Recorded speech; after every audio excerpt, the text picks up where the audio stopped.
मित्रांनो, खालचा जो फोटो दिसतोय तो फोटो आपल्याला नक्कीच एक प्रेरणाचा संदेश देणार आहे. खऱ्या अर्थाने एक व्यक्ती खेडेगावामधला आणि त्या व्यक्तीने खऱ्या अर्थाने त्याच्या गावामध्ये एक वाचनालय सुरू केलेले आहे.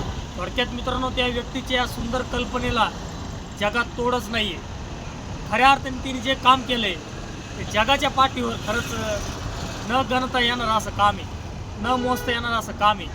नक्कीच त्या तरुण एका खेडेगावामध्ये छोटंसं वाचनालय उभारून एक समाजाला प्रबोधनात्मक एक दिशा देण्याचा, एक चांगले विचार दिशा देण्याचा खऱ्या अर्थाने कार्य हे केलेले आहे. नक्कीच आपणही आपल्या माध्यमातून आपल्या गावामध्ये, आपल्या शहरामध्ये, आपल्या खेड्यामध्ये असे सार्वजनिक वाचनालय उभारले पाहिजे, जेणेकरून आपला समाज हा वाचनामुळे बदलला जातो. त्याच्या जीवनामध्ये त्या वाचनामुळे काहीतरी उद्धार होतो चांगल्या प्रकारचा, आणि वाचनामुळे माणसाला ज्ञान प्राप्त होतं. खरंच मित्रांनो, त्या व्यक्तीच्या कल्पनेला नो चॅलेंज आहे.